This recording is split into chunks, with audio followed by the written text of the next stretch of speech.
Before the days of plastic, the Western Australian town of Broome was the centre of a big pearling industry. The pearl shell found off the West Australian coast made some of the finest buttons in the world. Many of the people working in the industry were from Asian countries and returned to their homelands with the money they'd earned. Kimmy Chi, however, was born in Broome, and his Chinese father had come to Australia in search of gold and stayed. Jimmy's childhood was spent in the cosmopolitan atmosphere of early Broome, and he worked on the pearling luggers as a young man. When she interviewed him in Broome in 1983, Ros Bowden asked him first about diving before the age of aqualungs and rubber wetsuits. Used to be this diver dress with a big helmet and everything. A brass helmet? Yeah, a brass helmet, yeah. And what was their clothing made of? It's mostly like this canvas sort of. So they had heavy brass helmets, a sort of heavy canvas suit? Yeah, and then they had this sort of a piece of lead about that big on each side. Then they had this big heavy boots, lead boots. Lead in their boots as well? Yeah. And how long did they stay down for? Oh, they stay all till about 6 o'clock. You mean all day? Yeah. They didn't have any food? Yeah, they just come up at dinner time and just have a little bit and then go back again straight away. Anyway, they don't like to waste time, you know. Was there a person on the ship for each diver looking after each diver? Yes, tender, what they call the tender, one person for each diver. And what did that person do? Well, he's got to watch and keep the signal, see? Whatever signal they want. If they wanted more air or if they wanted to come up or anything like that, well, they'd give the signal, see? And what about the air? Was the air controlled or did somebody pump it in? No, it's pumped in from the engine, see, the compressor. We got the compressor going all the time, you know, and pumping air into those big tanks, long tanks, inside of the lugger. And how far could the hoses go down? They go a long way. Some about 30 fathom. Did you ever have any problems with divers? Oh, no, not with me. See, we had all good tenders that knew what to do, see.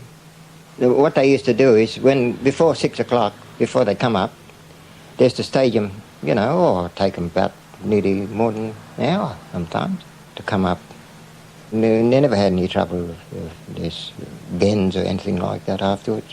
What do you remember about Broome? What sort of a town was it when you were a young lad? Very, very busy town in the early days. They had much as 400 luggers, and there was quite a lot of people working, you know, but they weren't getting big wages at those days, but still, they were still making a lot of money. And all those people in the pearling industry, they had all sort of nationalities, Chinese, Japanese, Malays, Kopangers, every nationality you could think of in those days. And they seem to be getting on very well at those, you know, seem to work. Did the races mix as far as you know? Yes, they seem to mix all together there. Everything was so cheap, you know, those days. You can go and get bread very cheap and everything, any food stuff and everything. Those Kopangers, they used to be working for 30 bob a month. 30 bob a month they were getting, and yet they could save money. And they used to go back to Kopang every year and then come back again for the next season again. Well, I guess it was a man's town then, was it? Yes. Oh, a big population here at those days. Many women?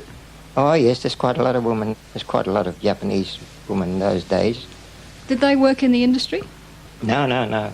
They were here only just as, what you call, just like prostitutes and different other things, you know.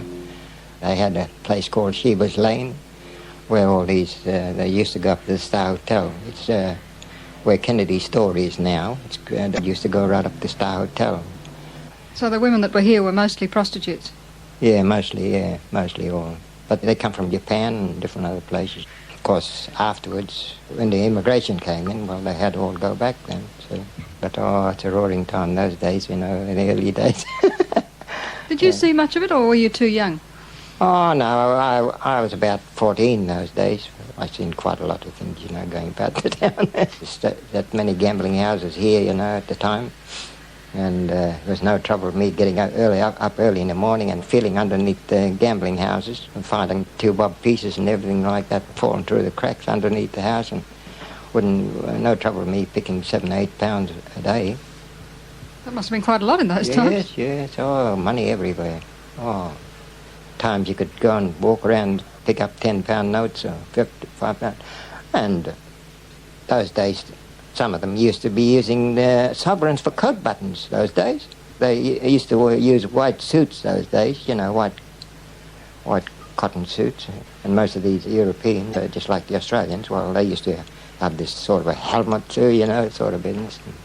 Broome was home to Jimmy Chi. He became a successful businessman in the town, and at the beginning of World War II owned a well-patronised restaurant and a taxi. However, his hard work and enterprise did not endear him to the locals, and war provided them with the means of removing the threat of his business competition. Australian-born Jimmy Chi, now married to an Aboriginal woman, was interned as an enemy alien. I was getting all the customers, you see. Oh, they didn't like it, but that's what caused me to get into all this trouble when the war broke out, see. And before I was interned, I was told by the barmaid at the Continental Hotel, she said, "Look, Jim," she said, "they're trying to frame you." I said, "What for?" She said, "Because I overheard it over the bar. They're all getting together and talking this and that. We've got to get this Jimmy Chi out of the way and do something with him, you know, sort of business, you know." And, of course, a week after, the sergeant came along. Well, tell me what happened.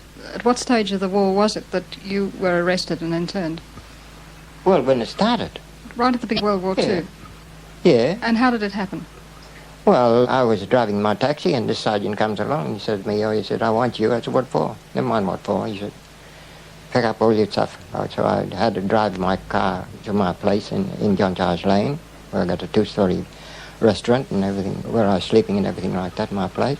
And, of course, they put me in jail then, put me in the jail and kept me there for a week. And then this other Inspector Cowie, well, he came along and he said to me, "You're an Australian-born." I said, "Yes." He said, "Have you got your birth certificate?" I said, "Yes, I've got it." I said, so I gave him the birth certificate and everything like that. And they released me then. He got a telegram back and came in there to jail and said to me, "Got a telegram back to release you." So, all right, I packed up and everything, come back home again. Then I started running my taxi again, see?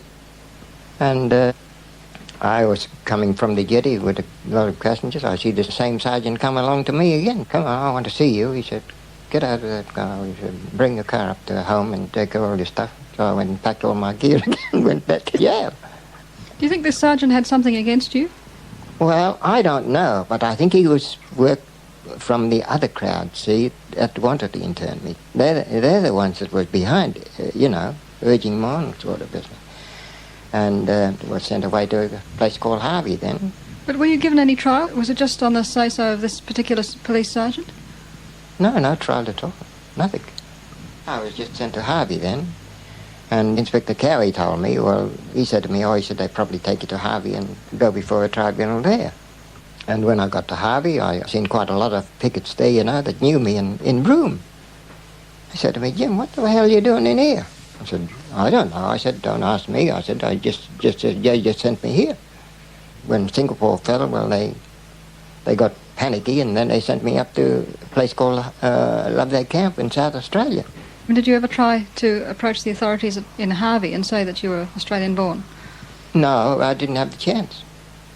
But when I went to Loveday Camp, I put 4 applications in for a tribunal. I understood afterwards that these applications never went to the Adelaide Watchcom. How I found out was when they called for volunteers for the woodcutting camp at Woolnook Camp. We went over there, see, cutting wood for the Renmark Irrigation Company. And there was a chap, he had a barge there called the Yolonga on the Murray River, see. And he said to me, he talked to me, sort of business. And he said, "What the hell are you doing in here for?" I said, "I don't know." He said, "Look," he said, I'll try and get a lawyer for you and see what we can do. So after a long while afterwards, when they got a letter from the Adelaide Watchcom to Captain Brown. And Captain Brown said to me, "How the heck did you get this letter out?" He said, "You know you're not supposed to communicate with anybody outside." I said, "Look, Captain," I said, "I put my application 4 times to you," and I said, there was no answer to it. And that's why they got word back to Captain Brown that these applications never been sent to Adelaide, see? That's how I found out. How long did you spend in the camp? Well, 4 years. Then I had to wait 6 months for the tribunal to come off. They sent me to Tatura, a place called Tatura. Well, you must have been in the camp pretty well for the whole war. Yeah. What happened to your family in Broome when all this was going on? Well, my wife and the eldest son, they were here. They didn't intern them, see. I said, what about my house and everything? Oh, leave it, he said, leave it, everything like that. Well, I just had to leave everything like that, you know. And you had a house and a restaurant at that time? Yeah. What happened to your property while you were in the camp? Well, I didn't know till I come back here that they burnt the whole lot of it. Why would they burn it? Well, from what I hear from the Beagle Bay boy, I asked him, you know, I said, how did this thing happen? Oh, he said they put all paper and everything like that and set fire to it. And I was talking to Mr. Mayle that was here. He said to me, look, Jim, he said, you know, that fire should have been put out. And when Mr. Mayle told him about, what about putting the fire out, he said, oh, bugger, they're all Jap houses, let it go. They burnt a whole lot of that Chinatown then, see? So you came back to find all your property destroyed? Everything is destroyed.